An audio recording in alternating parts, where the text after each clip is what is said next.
on the satellite issue, so do bear with us there. We've been talking to a whole bunch of guests on the show today, and what great stuff. I mean, we've been covering everything from mixed families to social media to some scandalous stuff going on. And just this question that has been searing in my brain now that I've got Sophia here in the studio with us, our intimacy therapist down from Poland. Thank you again, Sophia, for being with us. We really, really appreciate that.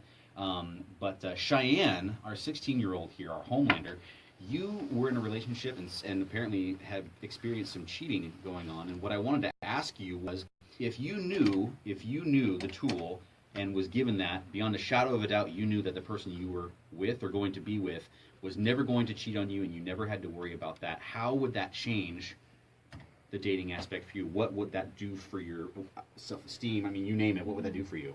It'd make it a more positive kind of thing instead of, I have a lot of trust issues because of people lying to me. 16 years old. Yeah, it's nuts. So it'd make things a little easier and a little better and make me feel a little better about myself. Sure. Change your self-worth a little bit and all that, and kind of take the pressure off a little bit, I'm sure. I'd also like to ask how your relationship with your father has to do with how you feel about yourself too. Yeah. In terms of trust. I mean that goes pretty deep. I mean, there's some trust issues, and I see her. She's wringing her hands. I mean, there's stuff about your countenance right now that is just telling me everything. And I want to just encourage you that if you are willing to keep your eyes peeled, he's out there. That's right. He will never cheat on you. Never. But you can't cheat on yourself, and that Right. brings me to Sophia. Right. Sophia, how do women get to the point where they don't cheat on themselves? Because there is a giveaway where we actually cheat on ourselves. Give us the tools.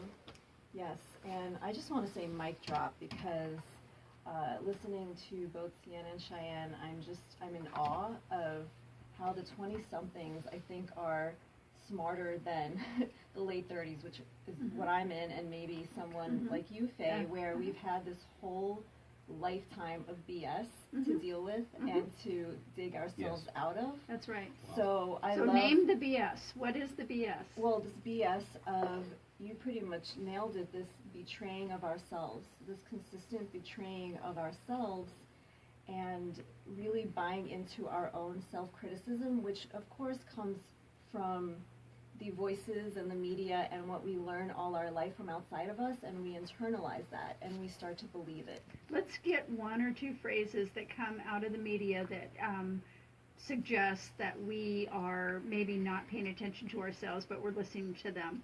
Well, I'm going to tell you about my own experience, which is I was, and sometimes still am, severely confused. This schizophrenic notion of be this really strong, independent woman, do not rely on anyone, which translates into do not trust and do not surrender, and you must control everything or nothing good will happen. Yeah. Then on the other hand, also being told you need to settle down, otherwise you'll be crazy for the rest of your life. Right. When you settle down, you'll be calm. That's right. When you have kids, you'll be calm. That's right. Or if you have a man to take care of you and maybe someone to rescue you. Exactly. By the way, if a dude comes on a white horse running in and he grabs you and takes you, he just kidnapped you. Okay? So that's I mean, there's a something fantasy. sexy If that's about what that you're too. waiting There for, could be something that's- sexy about that too.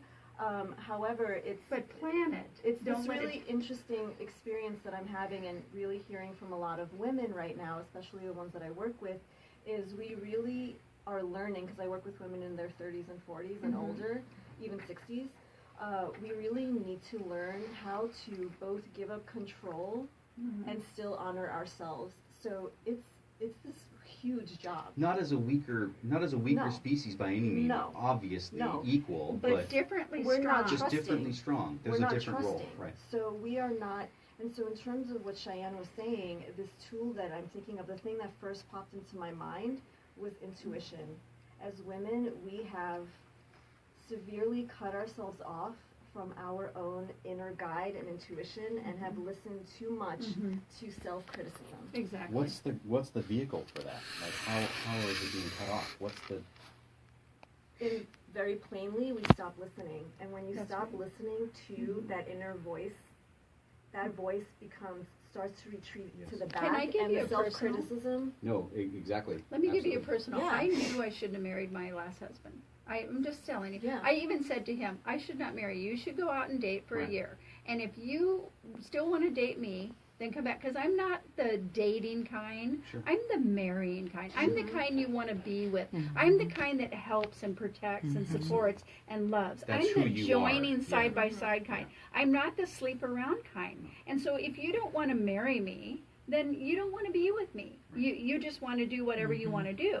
So I didn't listen, and I married this clown, So and why I'm did you? living that. Why did you marry him? Because he said, I really want only you. So he sold himself, He quote unquote. lied. He lied to you, but he sold himself. Yeah, yeah. So you, instead of trusting yourself, you gave your power up and trusted him. Amen. Yeah. Amen. That's really what happens, That's and that exactly what happens happened. to I'm women. just being honest. No, that that's happens great. to women all the time, where we know without a shadow of a Yeah. doubt, but yet there's all this fear that we surround ourselves with Mm-hmm. and align with, which is this fear of, I'm going to be alone.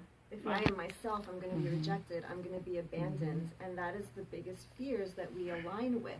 Mhm. So speaking from your experience, then speaking to someone like Cheyenne, right here, she's 16 years old. She's already experiencing these fully matured adult emotions, losses, grievances, right? She's already experiencing betrayal of, and I don't care if it's social media or in person. The betrayal is the same.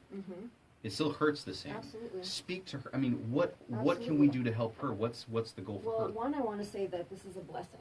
That Amen. anything that comes up in your life as a lesson is a blessing, Yes. and that you don't have to get attached to this feeling that you have in your body, because it's really about, all my coaching is body centered. It's getting you in your body, so you detach the sensations you feel in your body from the thoughts and beliefs that are attached to them. Sure.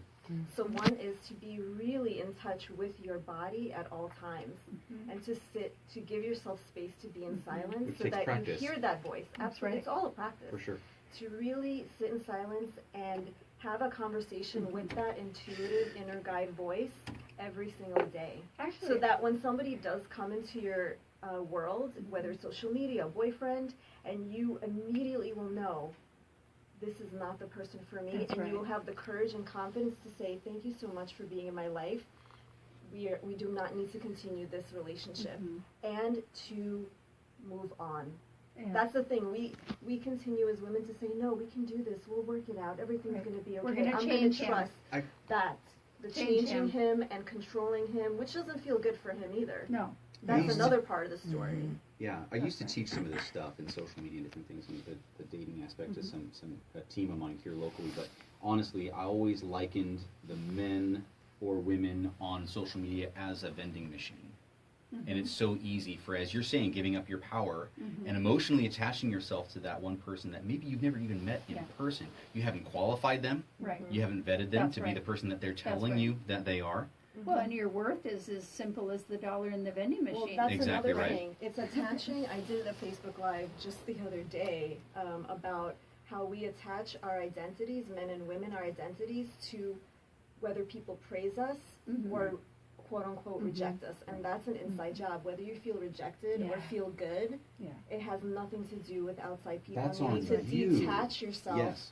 from both praise and criticism.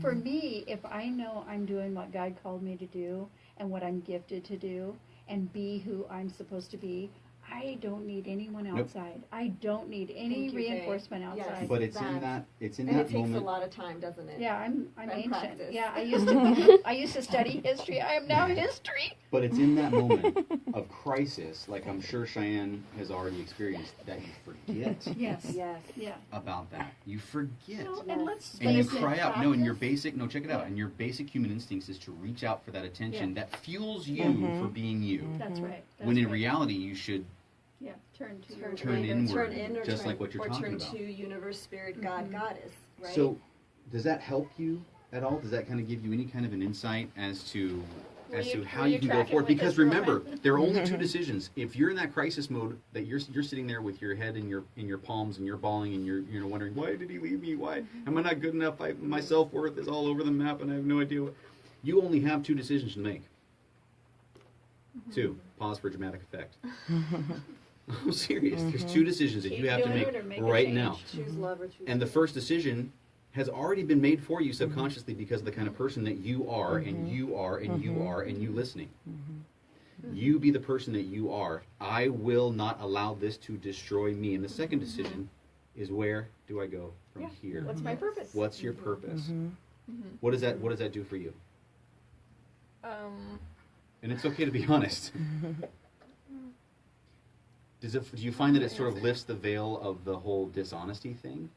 It kind of gives you maybe some fuel to go on, maybe gives you a little bit more oomph to maybe find that right person in the right Yeah. kind of venue to, hope, maybe? Yeah. I've actually been trying to work on me lately and not what I should give other people. What I should give myself. Good girl. Because I've gone through so much already, and I'm only 16. I've gone through so much already. I'm just trying to focus on what I deserve and who I should be, and I should be me instead of depending on other Now people. we're going to come back and we're going to talk more about this because this is so good, guys. I can't wait to dive into this more with you. When Mid-Valley Vibes returns right here on AM 1220 KPJC. Everybody, don't go away.